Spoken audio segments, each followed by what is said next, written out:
La máquina de pensar. Conduce Pablo Silva Olazábal. Produce Gustavo Germán. Auspicia Biblioteca Nacional. La máquina de pensar. Amigos, ¿cómo están? Bienvenidos a Radio Uruguay, bienvenidos a La Máquina de Pensar. Hoy tenemos un programa especial, ustedes saben, la semana pasada estuvo el Congreso César Vallejo siempre, y para mí es un honor, para La Máquina de Pensar, es un honor recibir a Stephen Hart. ¿Cómo estás, Stephen? Sí, estoy muy bien y gracias por la invitación. Stephen Hart es un profesor de estudios latinoamericanos de la Universidad de Londres. Bueno, el hombre es doctor en la Universidad de Cambridge y es hijo adoptivo de Santiago de Chuco. Ustedes saben, la semana pasada estuvimos hablando con Wellington Castillo, un poeta nacido en el mismo pueblo donde naciera César Vallejo. Stephen también es, tiene muchos libros, pero sobre todo y tenés un cortometraje que me sorprendió, pero sobre todo eres conocido, Stephen, por César Vallejo, una biografía literaria que es la última biografía y la más, digamos, la que tiene más, el panorama más, quizás, el mejor. No sé si la biografía definitiva, ¿no? En Inglaterra se habla de país de biógrafos. Así Inglaterra, es. País de biógrafos. Es un poco como, yo empecé con la idea de hacer una biografía, porque me invitaron a hacer una biografía de Gabriel García Márquez, y claro que Gerald Martin ya había hecho la biografía. Claro, Gerald Martin. Pero luego yo pensé que podía ser una biografía literaria, o sea que para mostrar la conexión entre la literatura, y yo una vez pude hablar con García Márquez y dijo que todos los mejores escritores tienen que tener un biógrafo inglés. Por eso él escogió a Gerald Martin. Sí, exactamente. Entonces yo pensé de una manera modesta, seguir en los pasos de Gerald Martin y hacer una biografía literaria de César Vallejo. O sea que no es un libro tan grande como el de Gerald Martin. Sí, es muy grande. Y que incluso el de Gerald Martin me dijo a mí que no es el definitivo, que el libro de 800 páginas que salió es un avance. Sí, exactamente, o sea que siempre salen más cosas. Cuando sea el definitivo dice que va a tener, no sé, muchas. Así es, o al mismo tiempo que puede ser que no es una biografía definitiva, pero lo que lo traté de hacer es un poco como juntar dos libros, por ejemplo, en ese sentido, y añadir más material sobre un crítico muy importante, Espejo Asturizada, que habló de digamos, ese periodo de Vallejo cuando vivía en el Perú, y luego utilizando muchos otros libros sobre Vallejo cuando vivía en París y luego un año en España. Y lo hice y escribí ese libro porque realmente al mismo tiempo me fascina Vallejo. Es como me parece que mi esposa siempre me dice que hace como 30 años me picó un mosquito vallejiano y todavía tengo esa enfermedad, pero no es una enfermedad, significa que me anima en la vida. Pero luego lo que hice es juntar esto y tratar de hacer que Vallejo viviera ante los ojos del lector. Esa fue la idea. Y yo no sé si lo logré ese propósito, pero al mismo tiempo algunos lectores me han dicho que sienten un poco como Vallejo que vive, en el sentido que sabemos que ¿por qué es importante? Es importante porque es poeta. O sea que tenía que incluir un poco la poesía. Y sobre todo yo creo, Stephen, es importante la biografía porque Vallejo tiene una poesía que es y sigue siendo revolucionaria. La semana pasada hablábamos de que hay vocablos aún ahora en el 2016 que no se sabe exactamente qué significan. Imaginen cuando se editó Trilce en 1922 o 1930. Sí. Es decir, esos lectores no podían entender nada prácticamente. La poesía no es para entenderla, es para sentirla, pero también es necesario comprenderla. Con esto, ¿qué quiero decir? Esa poesía que por momentos parece muy hermética, ¿no? O muy inaccesible, o yo decía, es para aquellos que están entrenados en la poesía.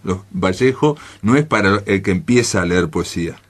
A ver, yo pienso que estoy de acuerdo en algún sentido, sí, en que Vallejo realmente es un lenguaje bastante difícil. Uh-huh. Si, por ejemplo, pensamos en Trilce, que en aquel momento puede ser triste y dulce, sí, o puede ser tres soles, hay varias posibilidades. Sí, me han dicho que triste y dulce, Andrés Echeverría dice que no, de ninguno, que no lo repita, que eso no es así.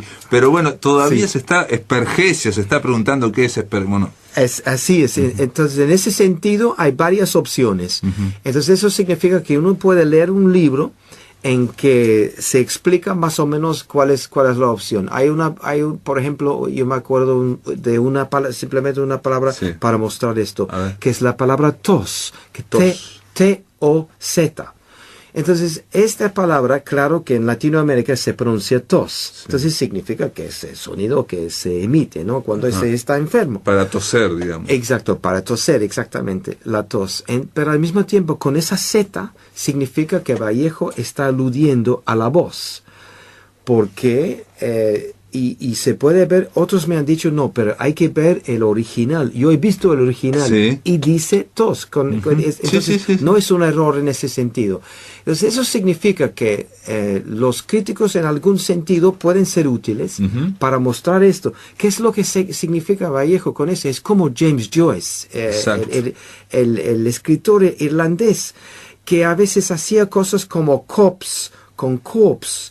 Entonces es un cadáver con el bosque y entonces Vallejo está mostrando y diciendo sí. que la voz a veces no tiene sentido. Exacto. Es como si fuera una voz, una tos. Entonces en ese sentido los críticos son importantes para mostrar esto. Yo pienso, por ejemplo, que existe la palabra C-O-Z, sí. es una patada, ¿no? Así es, una patada de burro, bueno, a ver, eso también se lo podemos incluir porque hay tantos niveles en la poesía. Como James Joyce, yo creo que está muy bien el paralelismo, son escritores del siglo XX que parece que la lengua, el idioma no les basta para lo que ellos quieren decir, algo tan individual, algo tan interior que necesitan moldearlo, modificarlo, quebrarlo, unirlo de nuevo, y lo hacen no por una pose vanguardista, sino por una necesidad. Me parece que sí, porque hay una tendencia a verlo simplemente como la destrucción. Cuando miramos y pensamos en la vanguardia, pensamos es una destrucción de la poesía. Pero al mismo tiempo estamos hablando de una creación de una nueva visión del mundo. Claro. Porque hay una teoría que dice, si no tenemos las palabras para decir algo, para mostrar nuestra visión, tenemos que inventarla. Otras. Esto forma parte de la vanguardia, el surrealismo. Entonces Vallejo hacía exactamente lo mismo. Para algunos en aquel momento fue un poco adelantado, demasiado adelantado para esos lectores, pero me parece que hoy en día yo veo, por ejemplo, en la televisión, con la publicidad, con este juego de palabras, que realmente son cosas que no se hacían en los años 30 ni en los años 50, etcétera, pero ahora se hacen. Eso significa que nosotros estamos más acostumbrados. Ese es el legado del surrealismo que nosotros estamos viviendo. Por eso a veces para sacar inspiración, para tener inspiración, podemos regresar a los maestros como Vallejo. Vallejo es un maestro de la lengua. Vos lo unís a Vallejo con el surrealismo, aunque él estaba muy peleado, por lo menos cuando fue a Europa. Pero me interesaría, Stephen, antes, perdón, hay un libro aquí que le escribió un crítico uruguayo muy famoso, Emir Rodríguez Monegal, que en su momento se llamó, primero lo escribió en inglés y después lo tradujeron, sobre Borges. Borges, una biografía literaria, ¿no? Sí. Como tu libro, César Vallejo, una biografía literaria. Y Borges se lo agradeció y le dio mucha información porque dijo que la vida de un escritor no es un inventario de domicilios, ¿no? Vivió aquí, vivió allá, no es hay que superar eso, porque la vida es más íntima, más interior. Así es. Y sobre todo los escritores porque se desarrolla muchas veces mentalmente. Digo, no digo que siempre, pero... Sí. Y yo tengo una idea de la biografía, te la pregunto. Es que muchas veces en la vida de estos escritores o artistas hay un enfoque para hacer la biografía, ¿no? Creo que el biógrafo toma un enfoque. Y hay a veces hechos que son determinantes. Un hecho que es eje, digamos, de la vida de él, ¿no? Sí. No sé si me explico. Exacto. Y entonces, de repente, en las buenas biografías que he leído, se ve toda la vida a través de ese hecho o de esa idea o de esa trauma. ¿Cuál sería, si es que lo hay, en la biografía literaria de César Vallejo, en tu biografía, cuál sería, que yo no la he leído, pero me la han recomendado muchísimo, cuál sería el hecho, digamos, la herida, la ruptura, no sé, el evento que pasó el 1 de agosto de 1920. Este hecho, en el momento en cuando se quemó la casa de su amigo, de Carlos Santamaría, que lo implicaron en ese suceso, lo acusaron de quemar esa casa al mismo tiempo que lo encarcelaron. Él salió de la cárcel, pero luego salió otra vez la condena,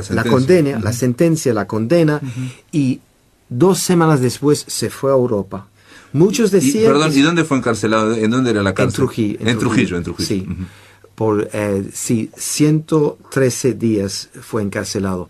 Lo que pasa es que en ese momento, cuando fue a Europa, mucha gente, hasta que se descubrió ese material y pensando en las fechas, todo el mundo pensaba que Vallejo fue a la Ciudad Luz para ser artista. Sí. Pero entonces fue un momento crucial de su vida. Entonces, pero estoy de acuerdo completamente con la idea que has dicho, completamente, que una biografía tiene que ser más, en algunos aspectos, como una novela, en el sentido que muestra... Tratar de comprender, digamos, en torno el momento, exacto. Y al mismo tiempo dar algunas sugerencias de lo que iba a pasar. Interpretaciones, incluso para que el propio lector haga las suyas y pueda comprenderlo como un ser humano y no tanto como un cúmulo de datos. Un cúmulo de datos, o al mismo tiempo la biografía como género perdió prestigio con el arribo, con la influencia de Freud, porque esto significa, y esto a veces salía, ¿no? Con algunas biografías publicadas en los años 20 y 30, todos eran maniáticos sexuales. Ah, perfecto. Entonces, reprimidos sexuales. O sea ese sentido, o sea que la matriz, que todo era esa, la represión del instinto sexual. O sea, el evento siempre era un problema sexual y no había otro. No había otro. Entonces, esto significa que el arte, entonces se podía restrear las fuentes del arte en eso. Entonces, eso significa, es un reduccionismo. Es un reduccionismo y aparte empobrece la vida de las personas. De todas formas, hay un escritor español que dice que hay eventos, en una novela, pero a mí me gustó que son como una flecha, ¿no? Donde queda la herida y donde el hombre o se está refiriendo a ese evento o está huyendo de él toda su vida, dice, ¿no? Como para darle el sentido a una vida. Stephen, aguárdame un momento, amigos, vamos a hacer una pausa. Estamos conversando con Stephen Hart. Él es uno de los es el biógrafo de César Vallejo, autor de una biografía literaria. En el aire de Radio Uruguay, La Máquina de Pensar.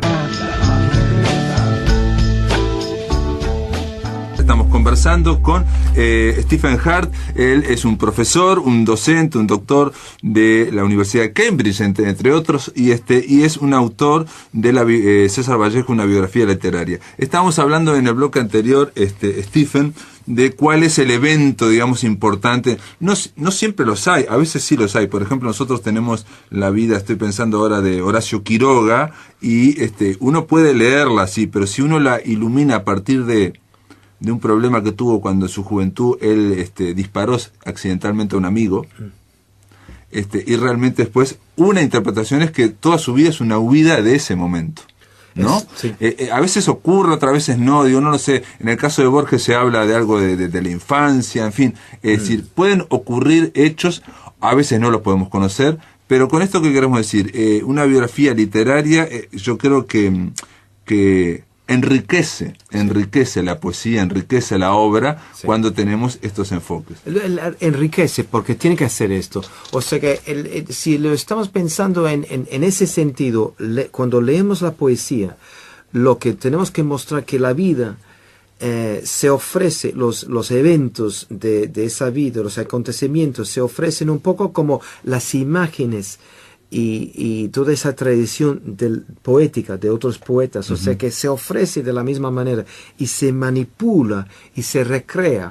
Por ejemplo, cuando Vallejo en su famosísimo poema habla de piedra negra sobre una piedra blanca, en un momento, yo sé, porque estaba trazando la biografía en cuanto a la cronología, yo sé lo que estaba pasando en ese momento en 1926 cuando escribió este poema, o alrededor de esas fechas, porque Juan Larrea le sacó esta famosa foto de él como piedra negra sobre una piedra blanca que le tomó en el bosque de Fontainebleau. Entonces, lo que pasaba en ese momento es que todos pues lo pedían, lo pedían o le decían, le declaraban como culpable y que tenía que regresar a Trujillo, al Perú, a la cárcel. A la cárcel o para el juicio. Para el juicio. Sí, para el juicio. En ese momento, ¿y cómo podían hacerlo? Podían hacerlo porque, como Vallejo sabía, aunque no leía todos los testigos, había testigos que tenían que escribir algo. Entonces, en ese poema, él dice, los testigos son la lluvia, los caminos, los jueves. Exactamente. Los huesos húmedos. Huesos húmedos. En ese sentido, Vallejo, que se siente muy mal por todo lo que está pasando en la vida, entonces dice, no, estos testigos están diciendo, pero la naturaleza me quiere. Entonces, esto significa, en mi opinión, enriquece el poema. Sí, enriquece. No se pierde. No lo reduce tampoco, ni lo contextualiza. A mí me interesa una cosa, de decir, me alegro que me hayas respondido que sí, que existió un evento para vos que fue fundamental, o digamos, fue un eje en la vida. No quiere decir que haya sido el único, obviamente todos tenemos otros ejes, pero a veces tenemos momentos traumáticos, de gran dolor. En este caso es el 1 de agosto de 1920, ¿no? A lo meten preso por ese problema que hubo, ese incendio, y estoy pensando que Trilce lo edita en 1922. ¿Tiene algo que ver?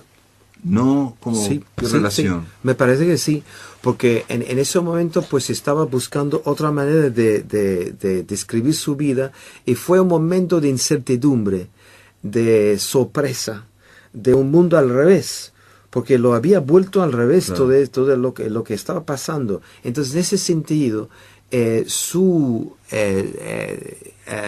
vanguardia no era, digamos, una vanguardia, un vanguardismo aparencial, que es lo que existía a veces. No quiero criticar al escritor chileno Vicente Huidobro, pero a veces corría ese riesgo, ¿no?, del vanguardismo aparencial.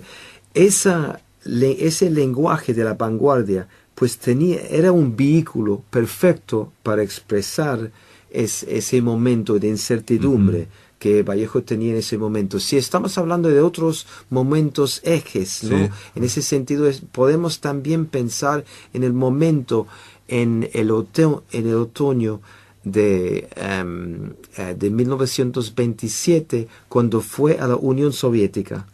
Esto es algo que le pasó, que realmente él entendió algo que en ese momento nosotros lo podemos ver un poco como un ilusionado. Es un iluso por lo que él vio, porque sabemos lo que pasó en los años 30 con lo de Stalin y también después. O sea que depende de cuál es nuestro criterio político. Pero digamos, las purgas de 30 todavía no habían comenzado. Así es. Entonces, era el 27. O sea, 10 años de la revolución que todavía puede haber. Todavía tenía esa apariencia de algo muy, muy positivo. Entonces, en ese sentido, fue otra cosa que es muy importante en su vida. Entonces, por eso trato de mostrar cuál fue el momento en que empezó a leer estas obras, cuáles son las obras, cuál fue la influencia sobre su poesía, sobre su vida. Y en ese sentido trato de pensar en estas etapas. A veces me critican, me dicen, ay, Steven, tan fascinado por la cronología, por las etapas y todo esto. Pero a veces, si es que hay etapas, lo digo. Bueno, pero, si es que no hay etapas, digo que no. Una pregunta, Stephen, porque por un lado, aquí con Andrés Echeverría se publicaron en la Biblioteca Nacional las cartas de Vallejo a Pablo Abril. Así.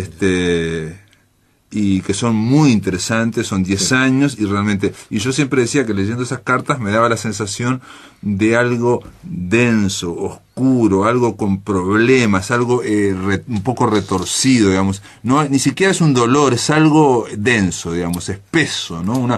Hay una espesura ahí, pero por otro lado, y esa es la imagen que tenemos de las fotos de César Vallejo, ¿no? O sea, cuando yo leí esas cartas dije, él en la vida era como en la poesía, ¿no? Así. Pero por otro lado, hay otros que hablan de César Vallejo vitalista, dinámico, con una emoción cósmica. ¿Cómo te parece que era César Vallejo? Me parece que las dos cosas. Era una persona muy multifacética, pero me parece que tu idea con respecto a las cartas es muy buena. ¿Por qué? Yo ahora, cuando leo las cartas, pienso que se puede entrar, digamos, en el mundo de Vallejo muy de cerca, porque en esas cartas son buenísimas. Son muy buenas, son conmovedoras. Sí, porque él habla de cosas cotidianas, pero a la vez con un estilo. Un estilo. Está hablando de quiere 100 pesetas. Al mismo tiempo está hablando de Dios. Está hablando de la política. Está hablando de la enfermedad de su mujer. Es una cosa terrible. Y la enfermedad recurrente del estómago también. Que también habla de su enfermedad. Da todos esos detalles. Que parece a veces por un momento hipocondríaco, parece, porque alguien siempre se está quejando, ¿no? Sí, exactamente. Sí, bueno, algunos han dicho eso, ¿no? Que realmente... pero ¿de qué murió Vallejo, te pregunto? No se sabe. No se sabe. No. Porque murió en el 30...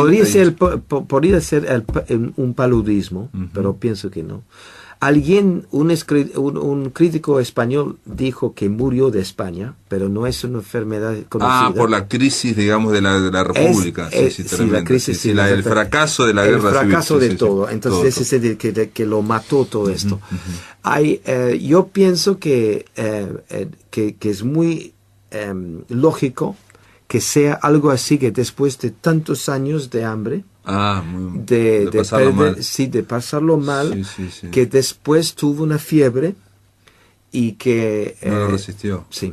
Porque él habla incluso de hemorragias estomacales en un momento y todo eso. Pero eso sí se habló. Sí, de eso estamos hablando, de las complicaciones. De esa fiebre. Sí, precisamente. Eso es lo que salió en la... digamos en la información que se dio en el bueno, pero ¿y qué parte de aquí es la parte vitalista, dinámica, alegre? Es la poesía que él escribe, porque es la creación. Porque si estamos, a veces si uno piensa en la poesía, si es una poesía triste, que no puede ser creación, pero es creación. Sí, claro, y muchos de sus poemas son muy positivos. Sí. Y a veces aquí hay una fotografía de Vallejo que sonríe. Sonriendo. Por eso pusimos y brinda. y brinda. Perfectamente. Y mira que está bien vestido y todo. O sea que Vallejo no era este hombre triste que a veces nada más se da las... Sí, es cierto. Las famosas fotografías de él son las de hombre, pero hay no solamente serio, sino melancólico, o con un problema, con spleen. Spleen, sí, exactamente. Y seguro que él a veces imitaba esa actitud, pero pienso que lo que traté de hacer en eso es también mostrar que Vallejo tenía un joie de vivre. Un joie de vivre que también en el arte... Y también su amor a Georgette. Y pregunta, y digo, porque la poesía, digamos, yo más o menos la he leído y en todas las épocas él transmite esa cuestión melancólica. Sobre todo es como que empapado de melancolía, ¿no? Sí. Pero, ¿qué pasa cuando él escribía otras cosas? Por ejemplo, yo he leído, no he leído la narrativa, leí una novela que no me gustó, que se llama Tungsteno. Tungsteno, sí. Pero después tiene obras de teatro, tiene otras cosas. Digo, ¿qué ocurrían en esos Bueno, lo que pasa es que todos me parece que fueron como experimentos. Se experimentaba un poco, se aventuraba. En ese momento su ración era pura, bueno, digamos, también incluía la parte de lucro, que tenía que ganarse la vida con el ser periodista. Pensó que tuvo la idea de tener éxito en el teatro. Desde el punto de vista comercial. Sí, que trató de hacerlo. Tenía muchas conexiones con Pierre Jouve, etc. Entonces lo hizo hasta que habló con Lorca. Lorca se supone que le dijo no. Eso no puede ser. No funciona. No funciona. Pero, digamos, el teatro lo intentó en Francia cuando estaba en París. Sí, ¿no? sí, exactamente. Y escribió en francés también, que francés. fue un problema. Pero cuando al leer estas poesías, estos dramas, yo tengo la impresión de que Vallejo, peruano, escribe en francés para un público soviético. Porque todos los temas son la lucha entre la familia, la madre que dice que no, que yo quiero que mi hija esté conmigo, y la hija que dice que no, que el Estado es más importante que la familia. O sea que son cuestiones muy del Estado, de la Unión Soviética, como del realismo, ese Entonces, realismo socialista que está en Tungsteno también, en la novela Tungsteno. Tungsteno es lo mismo. Es como una Ángel Rama dijo que esa novela fue un fracaso. Sí, creo que dijo también que era como una transposición del mujik, ¿no? La figura del mujik en la Revolución Rusa a el altiplano, ¿no? En ese sentido no tiene sentido, porque significa que uno no está pensando en ese público, porque en ese momento, pues el teatro era un teatro muy burgués, y no podían aceptar esto. Entonces no quiso cambiarlo un poco, ¿no? O sea que en este sentido se supone que uno podría decir que Vallejo no entendía exactamente cuál podría ser el público. Como gran artista, obviamente, algo que sí es común a todos los grandes artistas, es que ellos tienen una visión y que en general no coincide con el público del momento, digamos. Sí. Eso es, en el siglo XX, es el sello, la marca. Sí, pero logró con el ensayo. Con la ensayística, sí que logró. ¿Cómo lo logró? Bueno, logró en el sentido de cuando escribió su ensayo sobre Rusia en 1931. Fue un gran éxito. Se hicieron 3 ediciones. ¿En Francia? No, en España. Se publicó en España en 1931. Claro. Y coincidía con la República. Así y todo, es, y todo eso. Entonces sí. Ahí había un público. Había un público y lo aceptaron. Entonces lo contrataron para otro libro. Entonces él fue. Pero bueno, el tiempo había pasado y el momento era otro. Entonces, también en mi opinión, Vallejo es fantástico en el género de las cartas. Si es que se hiciera un día una antología del género de las cartas, me parece que no se puede hacer porque hay tantas cartas. ¿Quién va a escoger? Pero yo pienso que Vallejo sería en ese volumen, porque sus cartas son terribles. Hay gente que lee esas cartas y casi empieza a llorar. Porque no es yo entiendo a Vallejo con esas cartas. Esa es la esencia. No, lo importante de esas cartas, en que incluso uno leyendo pocas cartas, está la persona íntegramente. La persona está íntegramente, digamos, no solo la visión, los sentimientos, los miedos, la idea que tiene él de ser víctima, ¿no? Siempre está la idea de que el mundo o la vida le ha jugado una mala pasada. Le juega una mala pasada. Y entonces que no coincide con el talento que él tiene, no coincide, ¿no?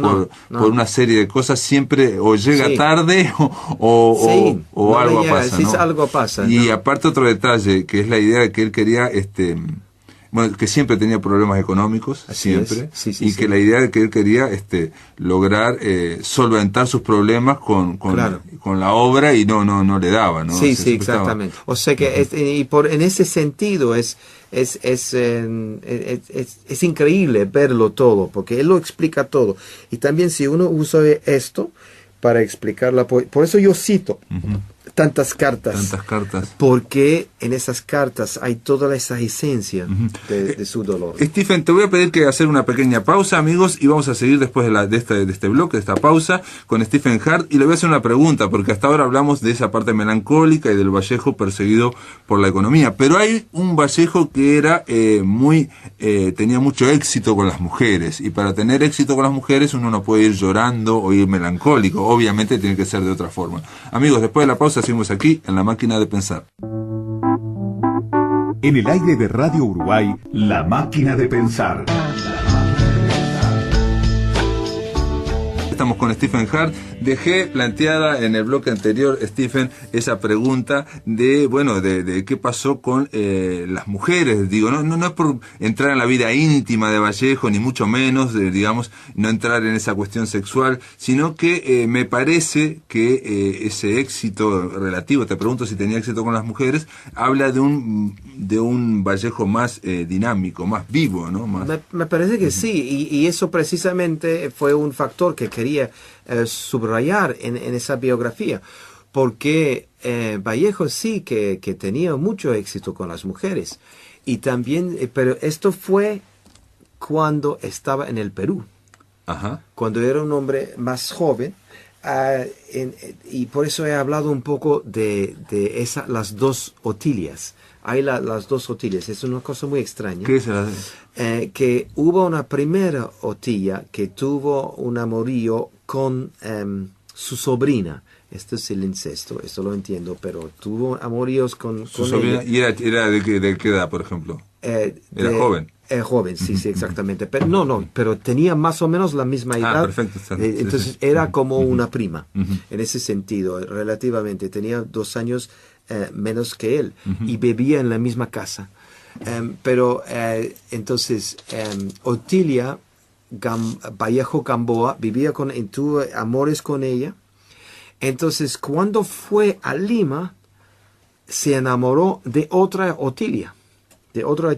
Que se llamaba Otilia Villanueva, Pajares. Entonces, esta mujer, la segunda, la primera fue más o menos la musa de los heraldos negros. Hay otras mujeres también, hay varias, ¿no? Y yo tengo una lista hasta que hubo una mujer, una muchacha, que era, digamos, la mujer del cura, como la llamaban, por eso vengo a ese problema con la religión a veces que existe en Vallejo, que vivía enfrente de su casa. Yo tuve una entrevista con alguien que conoció a esa muchacha en Santiago de Chuco y puso toda la información aquí. Entonces se puede ver que algunos poemas que son dedicados a esa muchacha se puede leer entre las líneas, que es lo que estoy tratando de hacer en esta obra. Pero la otra Otilia, la segunda, que la conoció en Lima, pues no sabemos mucho sobre ella. Tenemos su nombre, pero no tenemos una fotografía de ella. O sea que esto quizás un día se puede descubrir. Tuvo un hijo, se supone que tuvo un hijo según el primer biógrafo, Espejo Asturizaga, que dice que sí, que tuvo un hijo, pero que no sabemos exactamente lo que pasó, pero perdió ese hijo. Entonces no hay un hijo de Vallejo en los Andes del Perú. Y Stephen, y digamos, hay algunas cartas, porque yo obviamente leí solo las que se publicaron en la Biblioteca Nacional. Hay cartas a sus novias, porque me imagino que ahí se presentará también de otra forma, ¿o no? Hay, bueno, a ver, una cosa que yo encontré hace algunos años, cuando estaba investigando en esta, había una mujer que se llama Rosa Zoilo, Rosa de la Cuadra, que llamaban. Entonces yo hablé no con ella, que murió hace mucho tiempo, pero con la nieta de esta persona. Entonces ella le decía a su abuela, pues parece que Vallejo, abuela, te escribía cartas, es verdad. Y dijo que sí, que escribía cartas, y no solamente cartas, sino también poemas que había. Y que en alguno de estos poemas que le gustaba mucho, que tenía un poema dedicado a sus manos.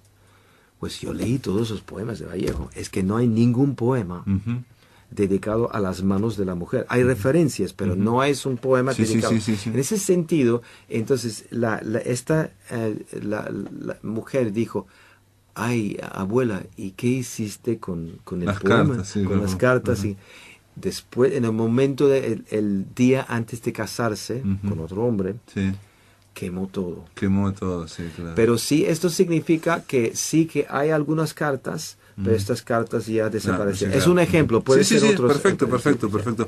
Stephen, y una pregunta que quizás no sé si es pertinente, pero él escribe Trilce en 1922, no fue muy bien recibido en Perú, tampoco fue bien recibido la segunda en España. ¿Cuándo crees tú que empezó a descubrirse esa riqueza fenomenal de ese poemario que es uno de los del siglo XX, ¿no? Los principales, Sí, ¿no? Trilce, estamos de acuerdo que es uno de los libros del siglo XX. Sí, me parece que realmente empezó a tener un impacto que fue, en Argentina, con la edición Losada, después que se publicó en 47. En el 47. Pero esto fue, digamos, un lectorado, un círculo de lectores bastante limitado.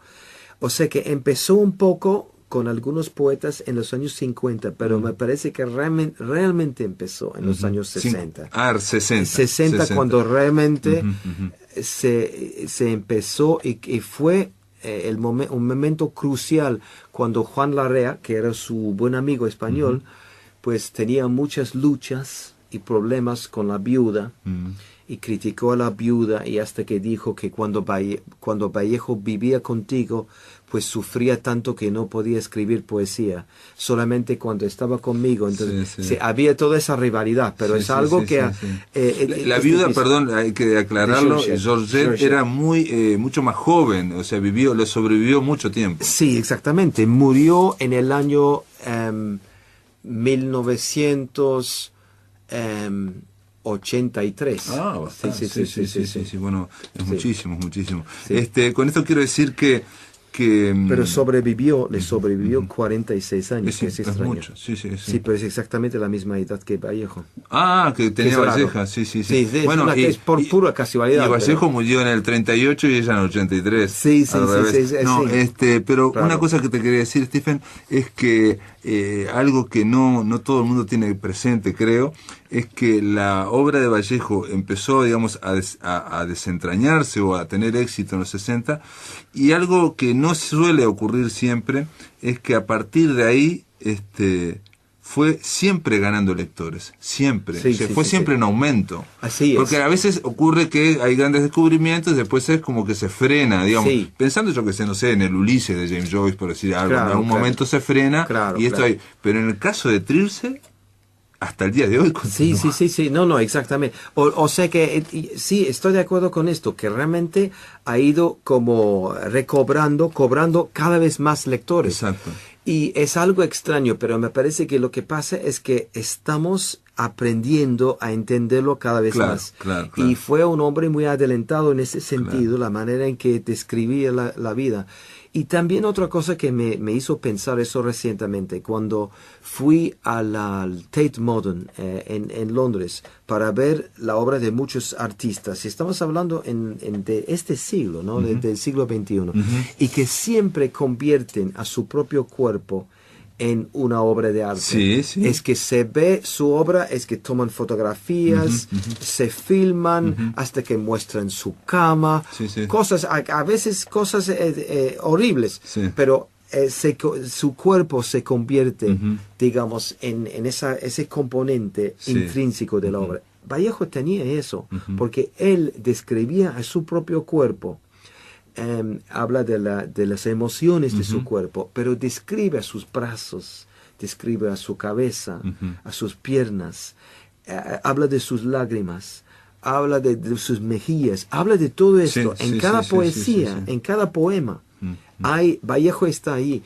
Entonces, no como los poetas románticos hablan de la naturaleza, la lluvia, el cielo, los árboles. No, todo ese trasfondo está en su cuerpo. Bueno, eso me parece que es muy moderno. Sí, bueno, te escucho, te escucho y estoy pensando que en el siglo XXI, por lo menos en esta parte, digamos, del idioma de Hispanoamérica, la autoficción es una de las corrientes literarias más importantes, que es precisamente tomarse a sí mismo el escritor, ¿no? Y generar una ficción a partir de sí mismo. Eso también ocurre en Francia, está ocurriendo la autoficción, y que tiene un impulso quizás desde el 2005 o algo así, Sí, digamos, ¿no? sí, Estamos sí, hablando de algo muy reciente. No, es algo muy reciente, sí, hasta que, digamos, hay la moda del selfie y todo eso. Exacto, sí, O sea que, sí. Pero Vallejo sí que tenía algo que por eso al leer esa poesía pueden tener esa conexión con él.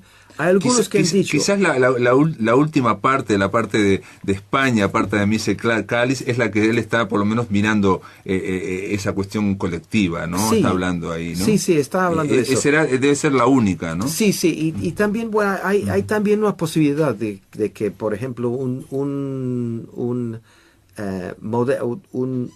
lector moderno pudiera pensar, no, eso del marxismo parece que no viene a cuenta, no es relevante para mí, etcétera. Entonces le podría causar cierta distancia. Yo tengo la impresión de que realmente hasta Vallejo tenía cierto distanciamiento con respecto a eso. Entonces él sabía que había problemas con el marxismo. Pero al mismo tiempo, en su criterio, era mejor que claro, era como el mal menor, digamos. El mal menor. Sí, sin duda, claro, sí. Pero por eso me parece que ha tenido ganando, o ha estado ganando lectores, Vallejo. Por otro lado, tiene esa vertiente del catolicismo también, digamos que tiene toda esa imaginería, de la religión cristiana, y por otro lado, tiene... un verso porque da la impresión, a mí me da la impresión, de que Vallejo vivía también acongojado toda su vida porque estaba muy consciente de la muerte, ¿no?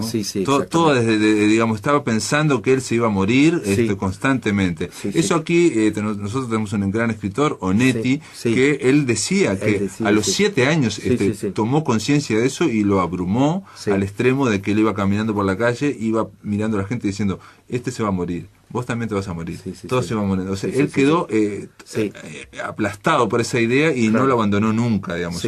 Onetti, que dicho sea de paso, se casó con su prima y después se casó con la hermana, con la otra prima, ¿no? Así que... digamos, puede ser, no, esto no quiere decir. Digo que hay un poema tan hermoso que lo musicalizaron aquí, uno de los cantautores más grandes que tiene Uruguay, que es Daniel Biglietti, y donde él dice donde él dice tanto amor y no poder hacer nada contra la muerte, ¿no? Sí, exacto. Es un verso muy fuerte, porque hay muchos que dicen que estamos hablando del cristianismo. Sí que tiene que ver con el cristianismo, pero al mismo tiempo se puede visualizar alguien en el campo de batalla que ve a su amigo muerto, y todos están allí diciendo, no, qué horrible, no te mueres, no te mueres, o sea que es algo muy fuerte que pero yo creo que ese verso que te acabo de decir es como que fue una constante de toda su vida, digamos. Esa idea de como que la vida es injusta porque tanto amor y no poder hacer nada contra la muerte. Sí, me parece que, algo que... estoy de acuerdo completamente con esto, porque y se ha hablado también de los mexicas, de los mexicanos con la obsesión por la muerte, que en ese sentido Vallejo es muy latinoamericano. Se ha hablado de esto. Lo que hay que pensar también es que en los últimos poemas que escribió, vio, aunque parece muy extraño, después de un poeta de tanta fascinación por la muerte, habló de la resurrección del miliciano, que es muy extraño si pensamos en las fechas. Por eso es algo increíble, pero parece que en los últimos meses de su vida, antes de su enfermedad, tuvo una sensación de algo muy positivo de la muerte, que parece extraño. Bueno, me parece que Onetti no tuvo. No, Onetti sin duda no lo tuvo, ¿no? Porque a veces dicen, ¿no? A veces ocurre que cuando uno culmina el sentido, ¿no?, de la vida, a veces no tiene por qué ser mal. O un mal final, pero bueno, ahí ya estamos en el terreno de la especulación poética, si se quiere, de Stephen Hart, y la mía también, que lo vamos a hacer. Stephen, gracias por estar aquí en La Máquina de Pensar, ¿no? Bueno, muchísimas gracias por la invitación, ha sido un honor. Gracias. Amigos, esto ha sido todo por hoy. Mañana continuamos aquí por Radio Uruguay en La Máquina de Pensar.